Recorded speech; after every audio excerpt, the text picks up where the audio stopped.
Hello, guys, and now come back to the topic.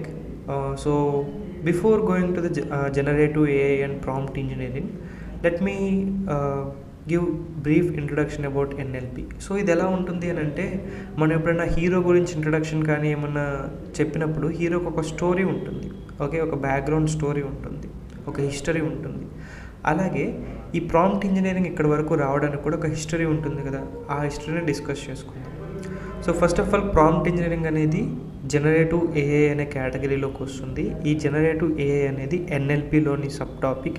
ఈ NLP అనేది artificial intelligence యొక్క sub topic. Okay, now let starts with the artificial intelligence. జనరల్గా మీ అందరికీ artificial intelligence అంటే బాగా వింటూ ఉంటారు బయట, అండ్ దాని మీద ఒక బేసిక్ ఐడియా కూడా ఉండే ఉంటుంది. సో ఆర్టిఫిషియల్ ఇంటెలిజెన్స్ అనేది ఒక హ్యూమన్ ఇంటర్ఫేస్ లేకుండా దానంతట అదే థింక్ చేసి ఒక థింగ్స్ని గెట్ ఇన్ చేయగలదు. ఓకే, మనకు ఒక కోడ్ని దానంతట అయితే రాయగలదు. Nowadays you are seeing this chat GPT applications. Okay, ఇది మనకి కావాల్సిన థింగ్స్ అన్నీ యాక్యురేట్ అవుట్పుట్ ఇవ్వగలుగుతుంది. These are the few examples of artificial intelligence. కానీ ఆర్టిఫిషియల్ ఇంటెలిజెన్స్లో చాలా ఫీల్డ్స్ ఉన్నాయండి. Let's say deep learning, machine learning, image processing, NLP, ఇలా చాలా ఉన్నాయి. ట్రస్ట్ మీ, ఒక 10 years బ్యాక్ వరకు కూడా NLP is the least discussed thing in the AI. అంటే ఎన్ఎల్పి అనేది బాగా లాస్ట్లో ఉంటుంది. ఎక్కువగా ఏమన్నా మాట్లాడితే ఈ న్యూరల్ నెట్వర్క్స్ అని, డీప్ లెర్నింగ్ అని, ఆ తర్వాత ఇమేజ్ ప్రాసెసింగ్ అని, వీటి గురించి ఎక్కువగా మాట్లాడుతుంటారు. ఎన్ఎల్పి గురించి చాలా తక్కువ. అప్పట్లో ఎన్ఎల్పి అనేది కొన్ని టాపిక్స్కి మాత్రమే స్టిక్ అయ్యేది. లైక్ గూగుల్ అసిస్టెంట్ ఉంది కదా, అది సిరి, ఇలాంటి వాటికి కొన్నిటికి, జస్ట్ గూగుల్ ట్రాన్స్లేషన్, ఇలాంటి చిన్న చిన్న అప్లికేషన్స్కి మాత్రమే స్టిక్ అయ్యేది. కానీ after this chat GPT, now present డేస్లో this is one of the trending technology in artificial intelligence. అంటే ఆర్టిఫిషియల్ ఇంటెలిజెన్స్ అనేది ట్రెండింగ్లో ఉంటుంది ఎప్పుడు. అండ్ ఆ ఆర్టిఫిషియల్ ఇంటెలిజెన్స్లో కూడా సబ్ ఫీల్డ్స్ అనేవి ఒకదాంతో ఒకటి పోటీ పడుతూ ఉంటాయి, నేను ముందుండాలని. సో అలా ప్రజెంట్ డేస్లో బాగా భూమిలోకి వచ్చిందే NLP, which is nothing but natural language processing. Now ఈ ఎన్ఎల్పిలో ఇంకొక పార్ట్, అంటే ఒక సబ్ పార్ట్ కింద చెప్పొచ్చు. ఎన్ఎల్పిలో one of the technique generative AI. ఈ జనరేటివ్ ఏఐ కిందకే మన ప్రాంప్ట్ ఇంజనీరింగ్ కానీ, చాట్ జీపీటీ కానీ, ఎల్ఎల్ఎం అని కానీ, ఇవన్నీ వస్తాయి. Now let's see what is NLP. జనరల్గా ఫస్ట్ అసలు ఎన్ఎల్పి అంటే ఏంటో చూద్దాం, ఆ తర్వాత ఇన్డెప్త్గా వెళ్దాం. Now natural language processing. జనరల్గా మీరు నేను మాట్లాడుకుంటున్నాం కదా, సో మీరు నేను మాట్లాడగలుగుతున్నామంటే మన మధ్య ఒక కమ్యూనికేషన్ ఉంది. ఓకే, ఆ కమ్యూనికేషనే మనం తెలుగు లాంగ్వేజ్ అంటున్నాం. నేను తెలుగులో, హిందీలో, ఇంగ్లీష్లో, డిఫరెంట్ లాంగ్వేజెస్లో మాట్లాడగలను. సో అది మీకు కన్వే అవుతుంది. సేమ్ అలాగే మనం కంప్యూటర్స్కి ప్రోగ్రామ్ చేయాలి అని అంటే కొన్ని లాంగ్వేజెస్లో మాట్లాడతాం. ఆ లాంగ్వేజెసే పైథాన్, జావా, సి++, ఇలా ఉంటాయి. కానీ ఇక్కడ ఏమవుతుందంటే నేను ఏదైతే మీకు చెప్తానో అది యాస్టీస్గా మీ హార్ట్లోకి, మీ బ్రెయిన్లోకి వెళ్తుంది. అంటే నేను ఏదైతే చెప్పానో అది మిమ్మల్ని ఇంపాక్ట్ చేయగలుగుతుంది. ఓకే, కానీ మనం ఏదైతే మెషిన్కి చెప్తామో by using programming languages like Python, Java, వీటిని యూజ్ చేసి చెప్తామో, ఇట్స్ లైక్ ఏ బట్టి మెథడ్ అండి. అంటే మనం బట్టి పడుతూ ఉంటాం, ఏంట్రా నేర్చుకోకుండా బట్టి పడుతున్నాం అని అంటారు కదా, అట్లా. సో ఇది ఏం చేస్తుంది, యాస్టీస్గా మీరు ఏం చెప్పారో దాన్ని చూసి దానికి తగ్గట్టుగా వర్క్ చేస్తుంది. ఓకే, మనం బట్టి పట్టేవాడు ఏం చేస్తాడు, యాస్టీస్గా దాన్ని అలా చదువుతాడు, చదివినట్టు వెళ్ళి అక్కడ రాస్తాడు. దాని నుంచి మీనింగ్ కానీ ఏమీ ఎక్స్ట్రాక్ట్ చేయలేడు వాడు, దాని యొక్క అనాలిసిస్ ఏమీ చేయలేడు. ఓకే, నా ప్రోగ్రామింగ్ లాంగ్వేజెస్ అనేవి అలాంటివి. కానీ మీరు డైరెక్ట్గా ఏమి చెప్పాలనుకుంటున్నారో దాన్ని మెషిన్కి చెప్పగలిగితే, అంటే న్యాచురల్ లాంగ్వేజ్లో మనం మాట్లాడుకునే లాంగ్వేజ్లో, ఇంగ్లీష్, తెలుగు, హిందీలో మీరు చెప్పింది యాస్టీస్గా మీరు ఏం కన్వే చేయాలనుకుంటున్నారో మెషిన్కి కూడా అదే కన్వే అయితే దాన్నే న్యాచురల్ లాంగ్వేజ్ ప్రాసెసింగ్ అంటామండి. ఓకే, నౌ ఇక్కడ ఇచ్చిన డెఫినేషన్ చూడండి ఒకసారి. Natural language processing is a branch of artificial intelligence. అంటే ఆర్టిఫిషియల్ ఇంటెలిజెన్స్లో ఒక branch that focus on enabling machines to understand, interpret and generate human language in a way that in both meaningful and contextually relevant. So ఇది ఏం చేస్తుందంటే మనం చెప్పిన దాన్ని యాస్టీస్గా ఒక హ్యూమన్లా అర్థం చేసుకోవడం మాత్రమే కాకుండా ఒక హ్యూమన్ ఎలాగైతే రిప్లై ఇస్తాడో అలాగే మనకి రిప్లై ఇస్తుంది. ఫర్ ఎగ్జాంపుల్ ఈ క్లాస్ని మీకు కొన్ని ఎగ్జాంపుల్స్తో ఎక్స్ప్లెయిన్ చేస్తున్నాను. రేపు సేమ్ క్లాస్ నేను వేరే వాళ్ళకి చెప్పాలంటే ఇవే ఎగ్జాంపుల్తో ఇదే విధంగా ఎక్స్ప్లెయిన్ చేయకపోవచ్చు, వేరే ఎగ్జాంపుల్తో చెప్పచ్చు, వేరే కైండ్ ఆఫ్ థింగ్స్ని యూస్ చేయొచ్చు. ఓకే, అంటే హ్యూమన్ అనేవాడు ఒక విధమైన ఒక కంటెంట్ని నేర్చుకుంటే దాన్ని ఏ విధంగా అన్నా ఎక్స్ప్లెయిన్ చేయగలడు, నెంబర్ ఆఫ్ వేస్లో దాన్ని ఎక్స్ప్రెస్ చేయగలడు. సో అలాగే మనకి ఇక్కడ వస్తున్న అవుట్పుట్స్ కూడా నెంబర్ ఆఫ్ వేస్లో జనరేట్ చేయొచ్చు. దట్స్ వై చాట్ జీపీటీ అనేది ఎప్పుడు కూడా ఒకటే టెక్స్ట్ని అవుట్పుట్ ఇవ్వదు 2 సార్లు. మీరు గమనిస్తే వాట్ ఈస్ పైథాన్ అని కొట్టి చూడండి చాట్ జీపీటీలో, మీరు 2-3 సార్లు కొడితే 2-3 సార్లు డిఫరెంట్ అవుట్పుట్ వస్తుంది. ఎందుకనంటే ఎలాగైతే హ్యూమన్ అండర్స్టాండ్ చేసుకుంటాడో థింగ్స్ని అది కూడా అలాగే లెర్న్ చేసుకుంటుంది. So that's the speciality of NLP. So in other words సింపుల్గా చెప్పాలి అంటే సెకండ్ సెంటెన్స్ చూడండి, it involves A range of techniques and algorithms that facilitate communication between computer and human using natural language. Okay, so మనం ఎలాగైతే Telugu Hindi natural language మాట్లాడుతున్నామో ఈ natural లాంగ్వేజ్తోనే మెషిన్కి హ్యూమన్కి మధ్య ఒక కమ్యూనికేషన్ని బిల్డ్ చేయగలిగితే దాన్నే న్యాచురల్ లాంగ్వేజ్ ప్రాసెసింగ్ అంటాం. Okay, so this the introduction about natural language processing. Now see the first and 0th chapter NLP applications. అసలు ఎన్ఎల్పి అంటే ఏంటో తెలిసిన తర్వాత ఇప్పుడు అప్లికేషన్ ఎక్కడెక్కడ వాడతామో అనేది చూద్దాం. Now see the first application chatbots and translations. ఇవైతే ఎప్పటి నుంచో ఉన్నాయండి. మీరు వాడుతున్న స్విగ్గీలో ఏమన్నా ఆర్డర్ పెట్టినప్పుడు మీకు ఆర్డర్ రాకపోతే కంప్లైంట్ రేస్ చేస్తాం కదా, అవి కానీ, అండ్ అలాగే ఏమన్నా వెబ్సైట్స్లోకి వెళ్ళారంటే ఆటోమేటిక్గా మీకు కింద ఒక చాట్ బాట్స్ అనేవి వస్తూ ఉంటాయి.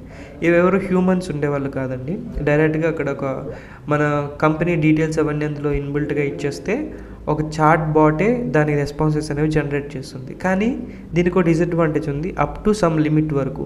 ఆ లిమిట్ దాటిన తర్వాత మనం out of the scope questions అడిగితే అది ఆన్సర్ చేయలేదు. ఓకే, దానికే మనకి చాట్ జీపీటీ అనేది బిల్డ్ చేసామనుకోండి, ఇది further thing. Now second thing వచ్చేసి translation. Okay, now if you see about the translation, let's a Google translator Telugu to Hindi, Hindi to English, Telugu to English, English to Telugu, ఇలా ట్రాన్స్లేట్ చేస్తూ ఉంటాం కదా. ఈ ట్రాన్స్లేషన్స్ అన్నీ కూడా ఎన్ఎల్పి మీద వర్క్ అవుతాయండి.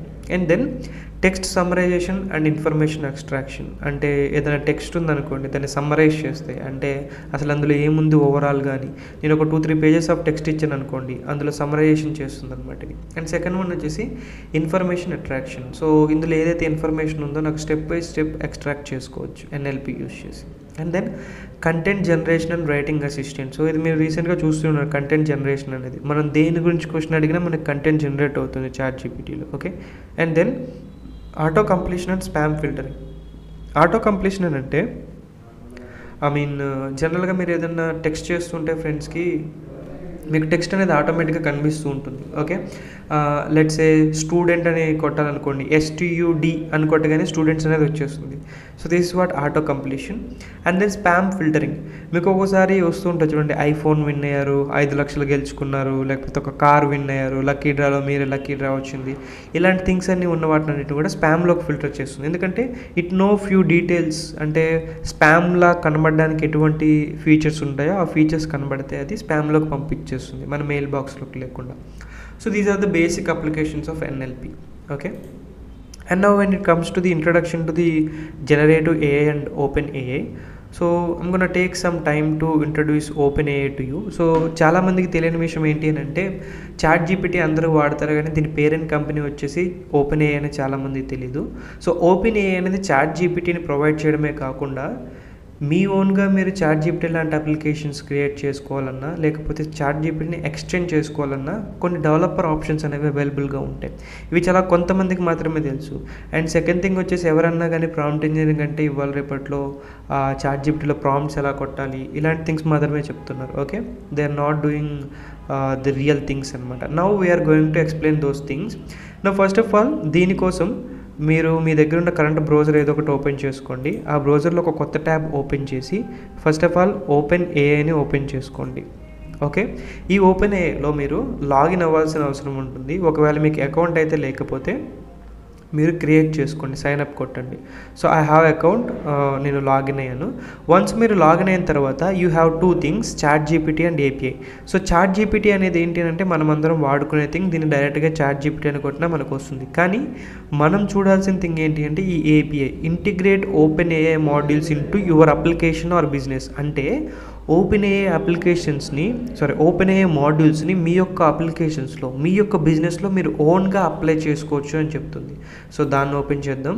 So I think most of you దీని గురించి చూసుంటారు ఎక్కువగా.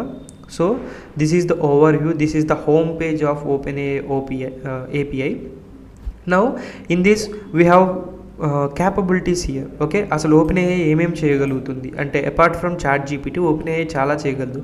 టెక్స్ట్ జనరేషన్, ఇది మనకి ChatGPTలో వస్తుంది. Function calling, embeddings, fine tuning, image generation, vision నుంచి జనరేషన్ చేయొచ్చు, text to speech to text moderation, ఇవన్నీ కూడా. ఓకే, సో ఇవి డైరెక్ట్ చూడండి, ఇక్కడ గైడ్స్ కూడా ఉంది. You can see prompt engineering, product best practices, ఇవన్నీ కూడా గైడ్స్, ఎలా ఫాలో అప్ అవ్వాలి ఏంటి అనేది. Okay, and here you can see ChatGPT, ఇవన్నీ. So these are basic documentations. Okay, వీటన్నిటి మీద డాక్యుమెంటేషన్స్ అవైలబుల్గా ఉన్నాయి. ఒకసారి చెక్అవుట్ చేసుకోవాలంటే మీరు చెక్అవుట్ చేసుకోవచ్చు. బట్ మనం మెయిన్లీ ఫోకస్ చేసేది ఇక్కడ ఏంటంటే API కీస్ అని ఒక థింగ్ ఉంటుంది. దీన్ని క్లిక్ చేయండి. Okay, so these are my API keys.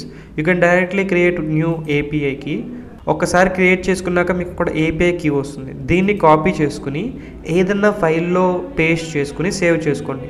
This is going to be very very useful in your future. Okay, so మనం ఇప్పటి నుంచి చేసే ప్రతి ఒక్కటి కూడా ఈ కీ ద్వారానే చేస్తాం.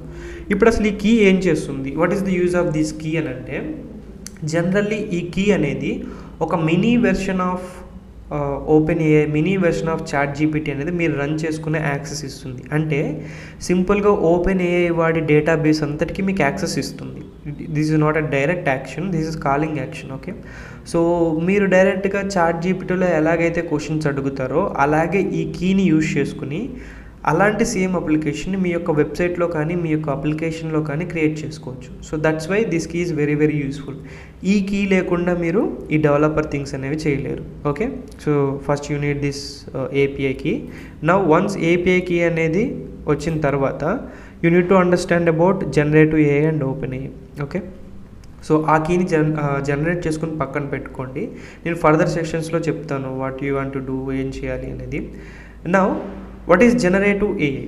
సో పేరులోనే ఉంటుందండి మనకి generate in the sense create చేయడం. ఓకే, మనం 1-2 లైన్స్ టెక్స్ట్ ఇచ్చినా కానీ పేజెస్ ఆఫ్ క్రియేట్ అనేది జనరేట్ అవుతుంది. ఓకే, దాని వెనుకున్నది generative AI. So generative AI అనేది కైండ్ ఆఫ్ NLP థింగ్ అండి. సో ఇది ఏం చేస్తుంది అంటే, మనకి మనం ఏదైతే ఇన్పుట్ టెక్స్ట్ ఇస్తామో దాన్ని అనలైజ్ చేస్తుంది. ఇప్పుడు ఫర్ ఎగ్జాంపుల్ ChatGPTనే తీసుకోండి ఎగ్జాంపుల్గా. ఈ ChatGPT బ్యాక్గ్రౌండ్లో మనకి LLM అంటే లార్జ్ లాంగ్వేజ్ మోడల్ అనేది రన్ అవుతూ ఉంటుంది. సో లార్జ్ లాంగ్వేజ్ మోడల్ అంటే మనం ఎలాగైతే మెషిన్ లెర్నింగ్స్ వీటిని ట్రైన్ చేస్తామో అలాగ మనకి ఒక పెద్ద మోడల్ ఉంటుంది. ఎంత పెద్దది అంటే ChatGPT వరకు వస్తే దీంట్లో 70% ఆఫ్ ది ఇంటర్నెట్ కంటెంట్ అనేది అవైలబుల్గా ఉంటుంది. దట్స్ ద హ్యూజ్ అమౌంట్ అనమాట. అంటే 70% ఇంటర్నెట్ కంటెంట్ ఆల్రెడీ అవైలబుల్గా ఉంది అందులో. దాన్ని ప్రాసెసింగ్ చేసి మనకు అవుట్పుట్ ఇవ్వగలుగుతుంది. Okay, that's what ChatGPT can do. So ఇప్పుడు ఇంత అమౌంట్ ఆఫ్ డేటా అవైలబుల్గా ఉంది కదా, ఈ డేటాని అంతా తీసుకెళ్ళి జనరేటివ్ AIని క్రియేట్ చేస్తాం. అంటే మనం ఏదైతే కావాలని అనుకుంటున్నామో దాని రిలేటెడ్ కంటెంట్, దాని రిలేటెడ్ టెక్స్ట్ జనరేట్ చేసే విధంగా దీన్ని మోల్డ్ చేస్తాం. సో దానికి మనం ఈ నెక్స్ట్ వీడియోస్లో నెక్స్ట్ ఫ్యూ థింగ్స్లో చూస్తాం, ఫ్యూ స్లైడ్స్లో ఎలా వాడతాం, దాన్ని ఎలా జనరేట్ చేస్తామని. ఓకే, అండ్ నౌ ఇక్కడ మీకు బేసిక్ పైథాన్ లెవెల్ నాలెడ్జ్ ఉంటే చాలు, మీకు ఇక్కడ ఏం జరుగుతుందనేది ఈజీగా అర్థమైపోతుంది. అండ్ అలాగే ఈ ఓపెన్ఏఐ అనే టూల్ గురించి కూడా కొంచెం రీసెర్చ్ చేయండి బ్యాక్గ్రౌండ్లో. ఐ మీన్ ఓపెన్ఏఐ కంపెనీ గురించి, దాని యొక్క APIs టూల్స్ గురించి చూడండి.